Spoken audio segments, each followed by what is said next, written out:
বলছিলাম যে একটি তো বাচ্চাদের বিষয় আছে, পাশাপাশি যাদের আগে থেকেই উচ্চ রক্তচাপ কিংবা হৃদরোগের ঝুঁকি আছে তাদের ক্ষেত্রেও, এবং যেটি ডক্টর সারাবন্ত তহরাও বলছিলেন যে অ্যাজমেটিক প্রবলেম যাদের আছে, সেই সব বিষয়গুলো সার্বিকভাবে আপনার বক্তব্য শুনবো।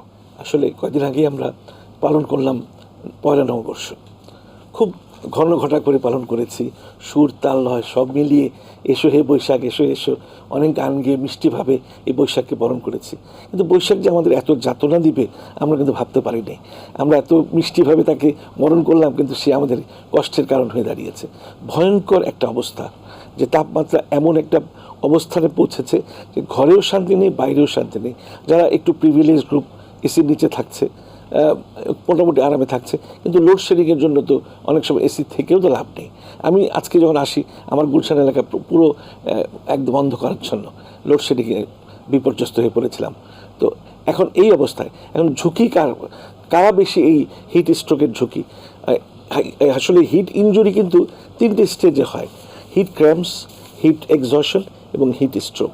তো হিট স্ট্রোক বা হিট ক্র্যাম্পস, হিট এক্সজশন যেটাই হোক, ঝুঁকি হচ্ছে শিশু, 4 বছরের নিচের শিশু এবং বৃদ্ধ, 65 বছরের উপরে যারা আছে, যারা নির্মাণ শ্রমিক আছে, রিক্সা চালক, ভ্যান চালক বা কৃষি মানে যাদের কাজে ব্যস্ত থাকে, এবং যারা প্রতিবন্ধীরা তো বোঝে না যে গরম কোনটা ঠান্ডা কোনটা, সব গরমে হয়তো সে ঘন্টার পর ঘন্টা হাঁটে বেড়াচ্ছে, এবং খুব যাদের ওজন বেশি, অবেস, এরাও কিন্তু খুব ঝুঁকির মধ্যে আছে।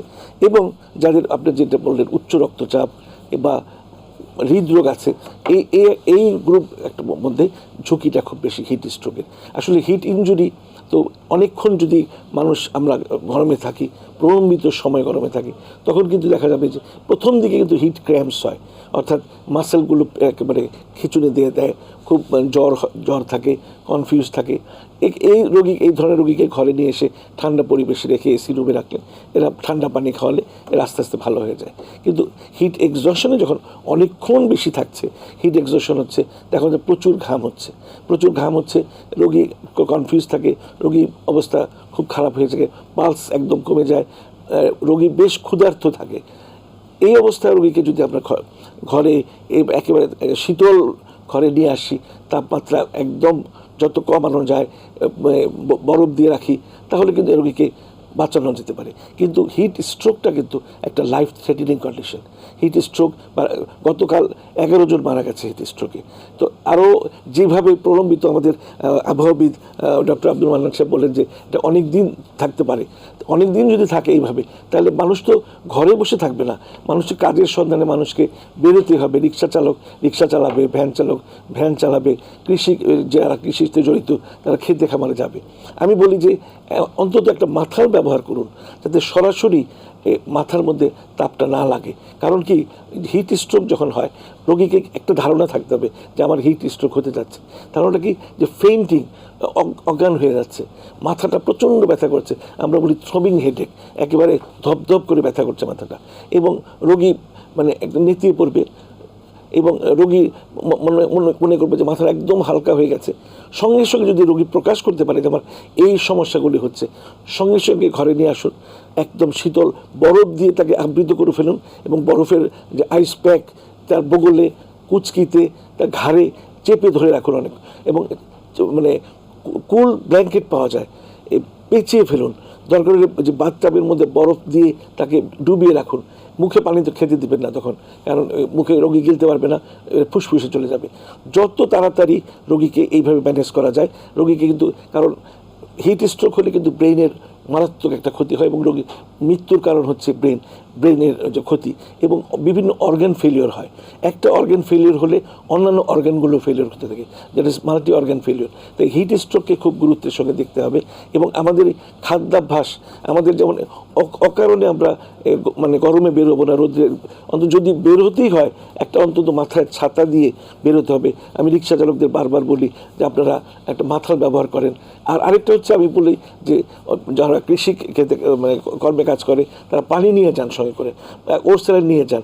আর যারা যারা স্পোর্টস সঙ্গে জড়িত, আমি বলি এই সময়টাকে খেলাধুলা বন্ধ রাখুন। যদি যেতে হয় স্পোর্টস ড্রিঙ্ক পাওয়া যায় বা রিহাইড্রেশন ড্রিঙ্ক, যেটা গ্যাটোরেট নামে বিভিন্ন দোকানে পাওয়া যাচ্ছে, বিদেশে তো পাওয়া যায়, এই গ্যাটোরেট সঙ্গে রাখুন, গ্যাটোরেট মাঝে মাঝে খান।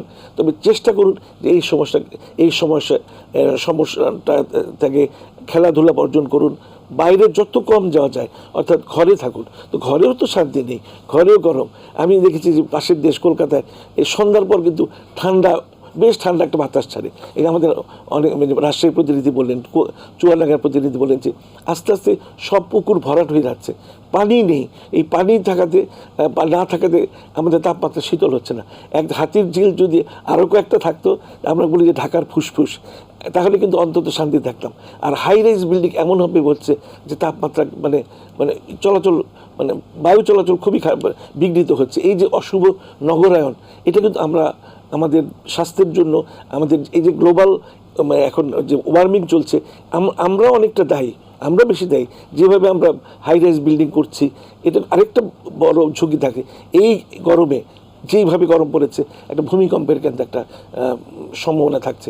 এই ব্যাপারটিও কিন্তু আবহাওয়াবিদ সাহেব বসে আছেন, মানান সাহেব, উনি তৎপর হবেন, সরকারকে উপদেশ দিবেন যে ভূমিকম্প যদি যাতে না হয়, একটা হলে তো হয়ে যাবে, বিভিন্ন দেশে হচ্ছে, অন্তত রেস্কিউ করা যায় কিভাবে। মুহূর্তের মধ্যে 2 লক্ষ লোক নাকি মারা যাবে ঢাকাতে। তো পুরনো ঢাকার যে রাস্তা, যেই চিপা রাস্তাগুলো, একটা অ্যাম্বুলেন্স, একটা ফায়ার ব্রিগেড ঢুকতে পারবে না।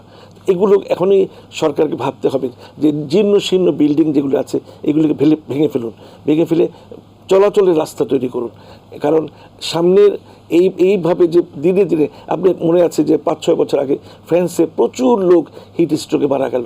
তো আমাদের দেশে আস্তে আস্তে প্রতি বছরই কিন্তু তাপমাত্রা বেড়ে চলেছে। তো এইভাবে বাড়তে থাকলে আরও দেখা যাবে যে বিভিন্ন মানে এই রোগবাহী, যেটা আমাদের শিশু বিশেষজ্ঞ বলেন যে বিভিন্ন পেটে পীড়া হচ্ছে। এই রাস্তার পাশে দেখবেন যে আখের শরবত খাচ্ছে, অপরিচ্ছন্ন পানি দিয়ে তৈরি শরবত খাচ্ছে।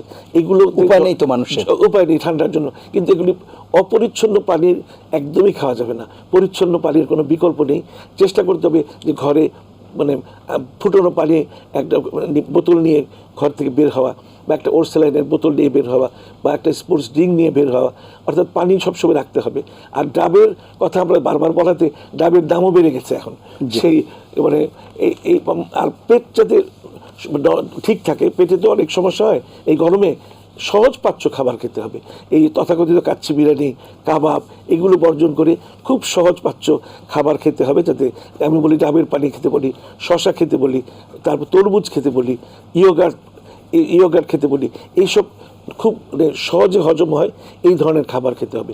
আর এই যে প্রাকৃতিক এই সময়টাতে যেসব ফল মূল হচ্ছে, যেমন শাক পাওয়া যাচ্ছে, চালতা পাওয়া যাচ্ছে, সাজনা পাওয়া যাচ্ছে, এই ধরনের খাবার খান।